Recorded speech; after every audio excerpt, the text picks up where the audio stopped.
सभी को जय मसीह की। आज का वचन इफिसियों की पुस्तक 4 अध्याय का 4 से 8।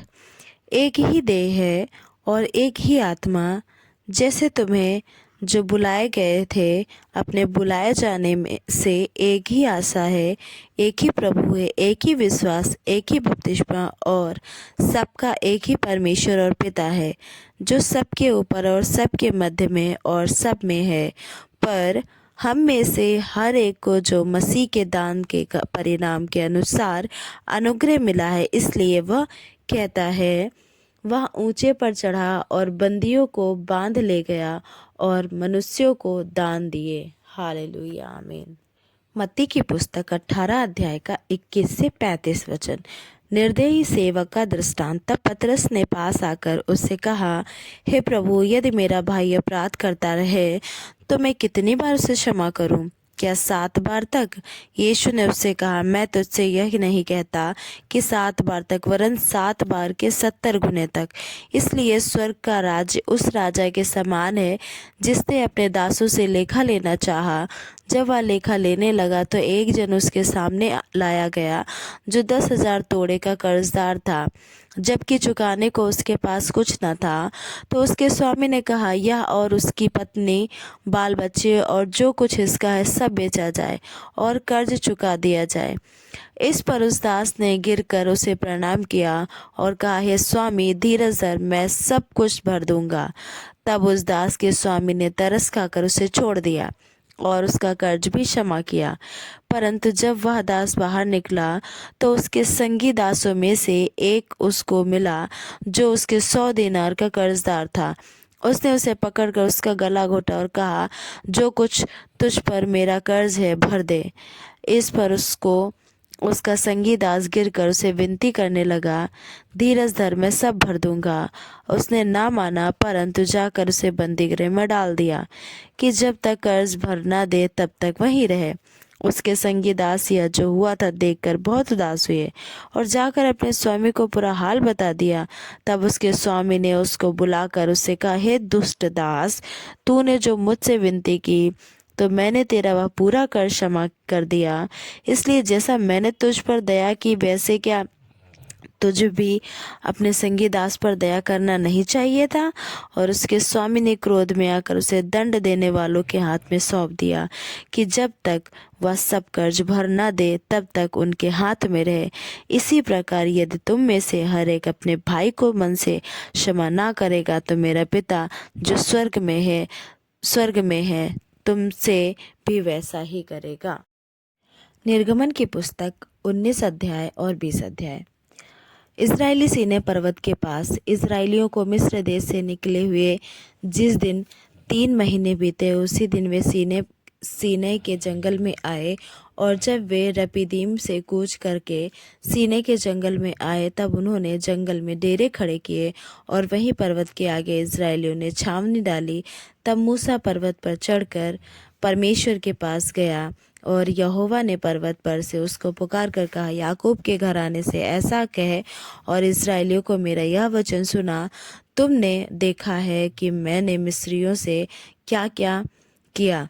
तुमको मानो का पक्षी के समान पंखों पर चढ़ाकर अपने पास ले आया हूँ। इसलिए अब यदि तुम निश्चय मेरी मानोगे और मेरी वाचा का पालन करोगे तो सब लोगों से तुम भी मेरा निज धन ठहरोगे। समस्त पृथ्वी तो मेरी है और तुम मेरी दृष्टि में याजकों का राज्य और पवित्र जाति ठहरोगे।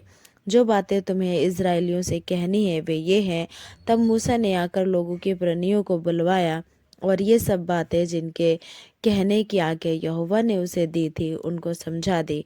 और सब लोग मिलकर बोल उठे, जो कुछ यहोवा ने कहा है वह सब हम नित्य करेंगे। लोगों की यह बातें मूसा ने यहोवा को सुनाई। तब यहोवा ने मूसा से कहा, सुन, मैं बादल के अंधियारे में होकर तेरे पास आता हूँ, इसलिए कि जब मैं तुझसे बातें करूँ तब वे लोग सुने और सदा तुझ पर विश्वास करें। और मूसा ने यहोवा से लोगों की बातों का वर्णन किया।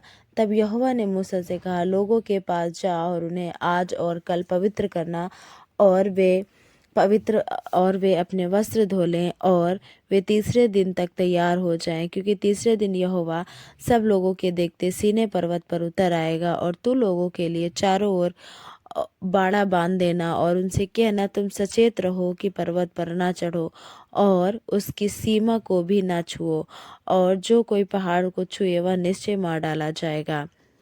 उसको कोई हाथ से ना छुए, जो छुए उस पर पथराव किया जाएगा या उसे तीर से छेदा जाए, चाहे पशु हो चाहे मनुष्य, वह जीवित ना बचे। वह महाशब्द जब महाशब्द वाले नरसिंगे का शब्द देर तक सुनाई दे, तब लोग पर्वत के पास आए।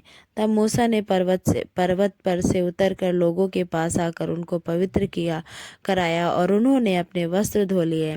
और उसने लोगों से कहा, तीसरे दिन तक तैयार हो जाओ, स्त्री के पास ना जाना। जब तीसरा दिन आया तब भोर होते ही बादल गरजने या बिजली चमकने लगी और पर्वत पर काली घटा छा गई। फिर नरसिंगे का बड़ा भारी शब्द हुआ और छावनी में जितने लोग थे वे कांप उठे। तब मूसा लोगों को परमेश्वर से भेंट करने के लिए छावनी से निकाल ले गया और वे पर्वत के नीचे खड़े हुए। और यहोवा जो आग में होकर सीनै पर्वत पर उतरा था, इस कारण समस्त पर्वत धुएं से भर गया और उसका धुआं भट्टे का सा उठ रहा था और समस्त पर्वत बहुत कांप रहा था। फिर जब नरसिंगे का शब्द बढ़ता और बहुत भारी होता गया, तब मूसा बोला और परमेश्वर ने वाणी सुनाकर उसको उत्तर दिया। और यहोवा सीनै पर्वत की चोटी पर उतरा और मूसा को पर्वत की चोटी पर बुलाया और मूसा ऊपर चढ़ गया। तब यहोवा ने मूसा से कहा, नीचे उतर के लोगों को चेतावनी दे, कहीं ऐसा ना हो कि वे बाड़ा तोड़ के यहोवा के पास देखने को घुसे और उनमें से बहुत से नष्ट हो जाएं। और याजक जो यहोवा के समीप आया करते थे वे भी उनको अपने आप को पवित्र करे, कहीं ऐसा ना हो कि यहोवा उन पर टूट पड़े। मूसा ने यहोवा से कहा, वे लोग सीनै पर्वत पर नहीं चढ़ सकते। तूने तो आप हमको यह कहकर चिताया था कि पर्वत के चारों ओर बाड़ा बांधकर उसे पवित्र रखो। यहोवा ने उससे कहा, उतर तो जा और हारून समेत तू ऊपर आ, परंतु याजक और साधारण लोग यहोवा के पास बाड़ा तोड़ के ना चढ़ाएं, ऐसा ना हो कि वे उन पर टूट पड़े। अतः ये बातें मूसा ने लोगों के पास उतरकर सुनाई। 10 आज्ञाएं। तब परमेश्वर ने ये सब वचन कहे, मैं तेरा परमेश्वर यहोवा हूँ, जो तुझे दासत्व के घर से अर्थात मिस्र देश से निकाल लाया हूँ। तू मुझे छोड़ दूसरों को ईश्वर करके ना मानना। तू अपने लिए कोई मूर्ति खोद कर ना बनाना, ना किसी की प्रतिमा बनाना जो आकाश में या पृथ्वी पर या पृथ्वी के जल में है। तू उनको दंडवत ना करना, ना उनकी उपासना करना, क्योंकि मैं तेरा परमेश्वर यहोवा जलन रखने वाला परमेश्वर हूँ और मुझसे बैर रखते हैं और जो मुझसे बैर रखते हैं उनके बेटों पोतों और परपोतों को भी पितरों का दंड दिया करता हूँ। और जो मुझसे प्रेम रखते हैं और मेरी आज्ञाओं को मानते हैं उन हजारों पर करुणा किया करता हूँ। तो अपने परमेश्वर का नाम व्यर्थ ना लेना, क्योंकि जो यहोवा का नाम व्यर्थ ले वह उसको निर्दोष न ठहराएगा। तू विश्राम दिन को पवित्र मानने के लिए स्मरण रखना। 6 दिन तो तुम काम करना, 6 दिन तो तू परिश्रम करके अपना सब काम काज करना, परंतु 7वां दिन तेरे परमेश्वर यहोवा के लिए विश्राम दिन है।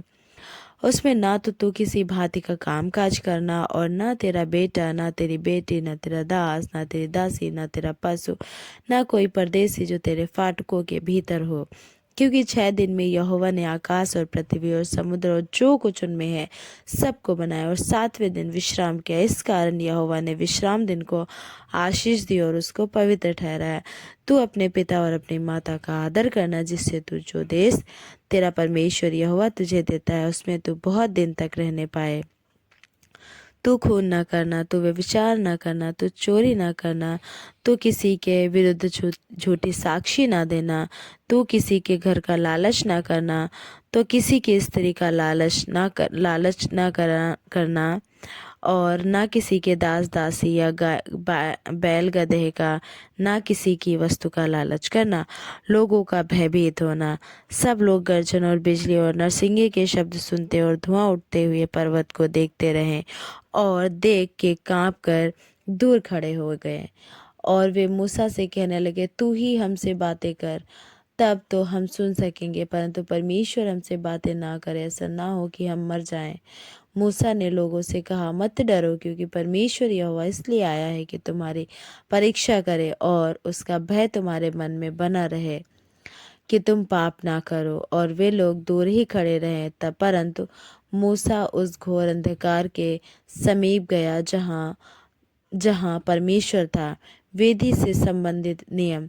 तब यहोवा ने मूसा से कहा, तो इज़राइलियों को मेरे ये वचन सुना। तुम लोगों ने आप ही देखा है कि मैंने तुम्हारे साथ आकाश से बातें की है।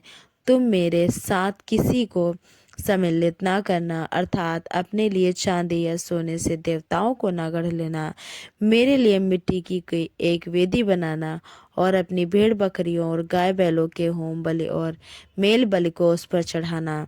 जहाँ जहाँ मैं अपने नाम का स्मरण कराऊं, वहाँ वहाँ मैं आकर तुम्हें आशीष दूंगा। और यदि तुम मेरे लिए पत्थरों की वेदी बनाओ, तो तरासे हुए पत्थरों से ना बनाना, क्योंकि जहाँ तुमने उस पर अपना हथियार लगाया, वहाँ तुम उसे अशुद्ध कर दोगे। और मेरी वेदी पर सीढ़ी से कभी न चढ़ना, कहीं ऐसा ना हो कि तेरा तन उस पर नंगा देख पड़े। हालेलुया। परमेश्वर का वचन पढ़े और सुने जाने पर आशीष हो। आमीन।